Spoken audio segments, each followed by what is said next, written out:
আসসালামু আলাইকুম everyone, welcome back to Ruksana blog. আশা করি আপনারা সবাই ভালো আছেন। আলহামদুলিল্লাহ, আমরাও ভালো আছি।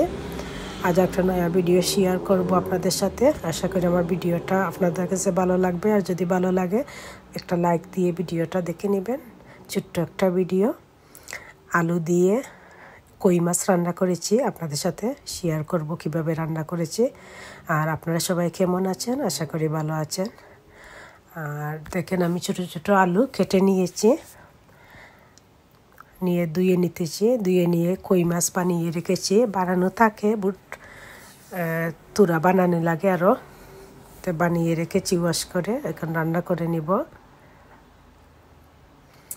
এক প্যাকেটের মাঝে 5টা কই মাছ ছিল, ছোট ছোট কই মাছ কেটে রেখেছি। বিরান করে রান্না করব কই মাছকে।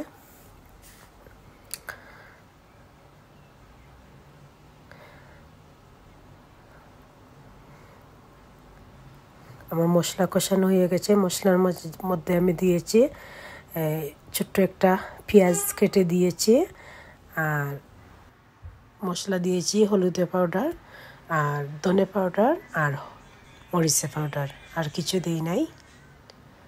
দিয়ে রান্না করব। মশলা কষানো হয়ে গেছে, আলু দিয়ে দিয়েছি। আলুর মধ্যে দুটা পানি দিয়েছিলাম আলু সিদ্ধ হওয়ার জন্য, বিকজ মাছ তো বিরান করে রেখেছি, এই জন্য আলুকে তোরা সিদ্ধ করে মাছ অ্যাড করেছি।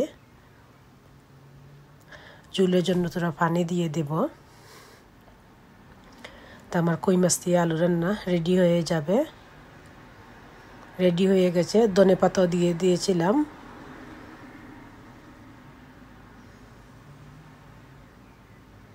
দেখেন, মাশাআল্লাহ কি সুন্দর হয়েছে, খেতেও মজা হয়েছিল।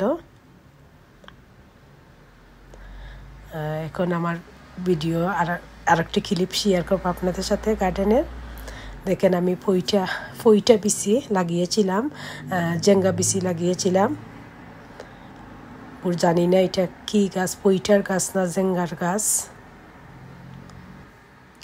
এক সপ্তাহ আগের ক্লিপ, ভিডিও ক্লিপ। এটা বাড়া নিয়ে রোপণ করেছিলাম। একটা গাছ বেঁচে আছে, আর সকলটায় 3টা গাছ ছিল, তো 3টার মাঝে একটা বেঁচে আছে। জানি না পইটার না জেঙ্গার গাছ। এটা রোপণ করেছি। বেঁচে থাকলে যদি দৌড়েতে বুঝবো কি পইটার না জেঙ্গার। রোপণ করে দেখেন, আমি বোতল দিয়ে কভার করে রেখেছিলাম। এখন পানি দিয়ে দেব।